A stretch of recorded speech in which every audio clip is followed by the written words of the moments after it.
Okay, hi, I'm Noah. I'm here with my friend Neve, and we're gonna go over baby vent setup.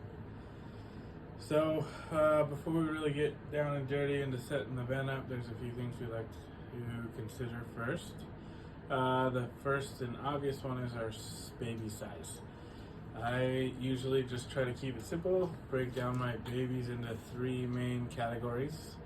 We have term babies, which are normal everyday babies that we see. We have preemies, which are premature. They're usually 28 to 36 weeks. They also run about 1,000 to 2,000 grams. And then we have micro preemies that are less than 28 weeks and they're less than 1,000 grams. Keeping it that way, it makes it easier to determine our tube size. For NRP and basic resuscitation anymore, we have three tube sizes, a 2.5, a 3.0, and a 3.5 that match right up with our baby size. So micro preemies get 2.5, preemies get 3.0, and term kids get 3.5. Next, we talk about blade size. There's also three blade sizes. It makes this super easy. So our blade size is 00, 0, and 1. So same thing, 00, smallest baby, smallest blade gets the smallest baby. Micro preemies get our 00s, preemies get our 0s, and term kids get our 1s. Next thing we need to talk about is our suction setup. So if we're doing oral suction, we set up 80 to 100 pressure, and ET tube gets 50 to 75 pressure. Next, we want to confirm that we're at the right depth for ET tube. So the way that I was always taught and trained was 6 plus the weight in kilos. So if we have a 1 kilo kid, the tube should be placed at 7, 2 kilos, 8, 500 grams, you're like 6.5. Just keep in mind these are super ballpark, and we will use other assessment factors to determine if we're in there where we're supposed to be. Alright, so now we get to our vent setup, where first thing we're going to do is make sure it's clean. Here at French we have clean tags, and you can rip them off when you start getting in use. So this vent is clean and ready to go. We usually set them up and run all the SST and everything before we're done, but I'll do it here just to show you. So I'll want to turn it on. I have my vent screen here. My wonderful wires in the way. We'll let Nevaeh hold that. Okay, so first thing we do, system check. We check if it's been done. If it hasn't, you have to run that once you get your circuit on there. So it shows it's been done, and now I will set up the vent. So first, you guys know how this comes. Vent circuits come in a bunch of pieces, half of which you don't actually need. So this circuit, like I said, was already open on the vent, so I have only the pieces I need here. But we start with a humidifier chamber. It's where I like to start. Everything kind of connects there. The next thing I like to do is get the inspiratory limb, because it's short and sweet. Hooks onto the heater chamber and then onto the inspiratory side. Make sure you put it on the right side. Next, you have the big old long circuit. Don't let it fall on the ground. So, alright, so they really only fit in one place. I don't know if they thought the SRTs were special or what, but your expiratory limb fits on your expiratory circuit, and your inspiratory side fits on the heater chamber. Next, we have our flow sensor. These ones, they come in 2 pieces. But like I said, it was already together, so it's in one. It fits on the circuit. You gotta plug in the flow sensor wire. And if you're smart and remember, like I'm remembering right now, you can calibrate your flow sensor before you hook it to the baby. To do that, you have to include both ends. So you have to take it out of the circuit, which is kind of a pain in the butt once it's on the baby. Anyways, over here to flow sensor, it just says start, so you have to include both ends. Start, it zeroes it out for zero flow. And calibration in progress. Successful. So now we can put it back in line. I'm going to put my lung on because Nevaeh doesn't have any lungs, unfortunately. Okay, next we'll let Nevaeh hold the circuit, put the heat wires in. Always a fun thing to keep this, all these wires from one, hitting the ground, and two, tangling up too much.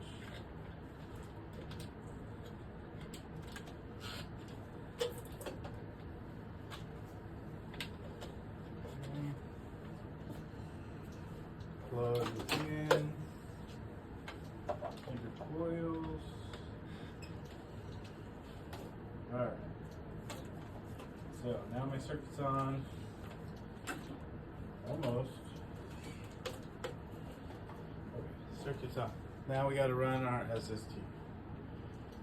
So we'll go back, system check again. We have device check and breathing circuit check. The device check should have been done. If it's not, you need to do that. You hit that, run it, follow the directions like it says. All vents are a little different on this part and it takes a long time, so we'll pretend like I did it. I've got all my green dots, means it passed. Next we go to breathing circuit check. This is anytime you replace the circuit. So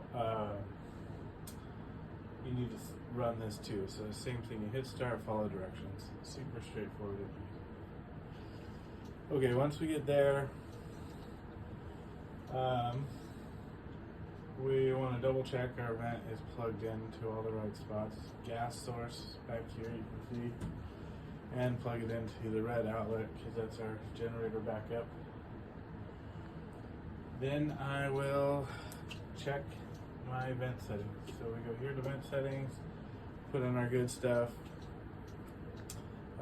So rates, start with rate. Usually rate goes from 20 to like 50. And it all kind of depends on what's going on with the baby. What size baby, why we're intubating, all of those fun things. So usually 30 is not a bad place to start. But again, it really varies depending on what's going on, just like adults do. So I set my rate to 30.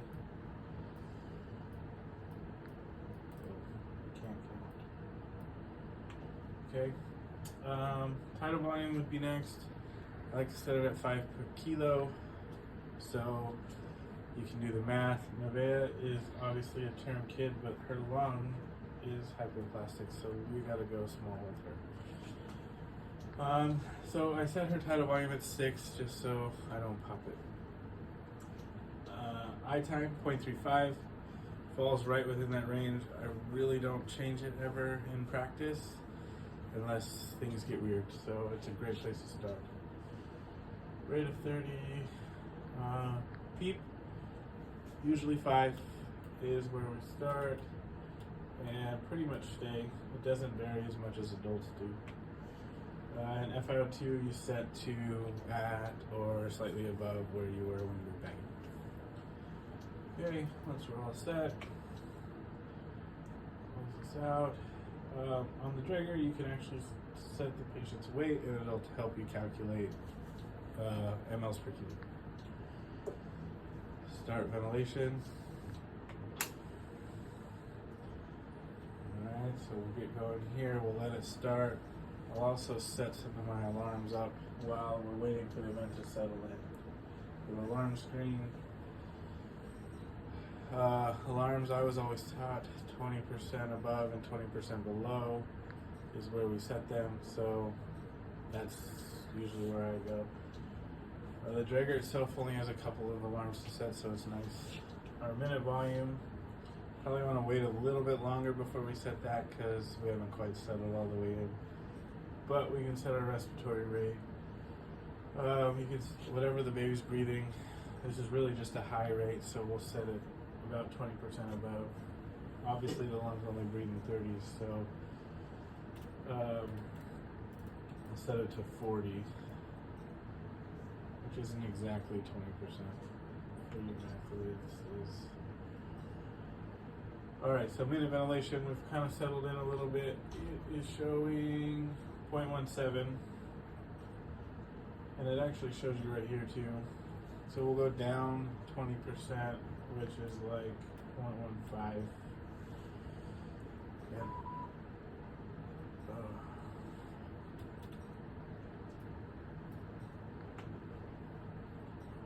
Set that one.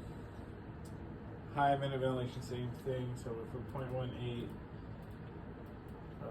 20% on that seems kind of close. So I might set it like 0.25. You want to keep it reasonable. You don't want it going off all the time, but you definitely want to know when big changes happen. The big one is our airway pressure, which is actually set on the Draeger in your vent settings. It's your P max. You want to, that one's the one you set relatively tight because you want to know if your lungs are getting tighter, especially if you're not in a pressure control mode or in a volume control mode. Alright, so we set our alarms up, got our baby connected, then we got to listen. I'll get my stethoscope. Okay, so we'll put our stethoscope on. Listen for bilateral breath sounds, make sure they're equal and clear, or what they're supposed to be as far as sounds, but equal is what we really want to know. We'll also evaluate chest expansion, make sure that's working the way it's supposed to be, vital signs, all that fun stuff, make sure it's within the parameters or what we expect. Make sure that our vents set up didn't try to kill the baby. Next thing we'll do is a vent check. So with the vent check, we check all the same things that we do with adults. It's set rate, set tidal volume, all of our settings, and then all the measurements that go with it. So our measured tidal volume, our measured rate, our measured minute ventilation, peak pressures, all of those good things. Make sure that the vent is doing what I told it to do, not like my kids who never listen. Then we move on. After a little while, we will get a blood gas.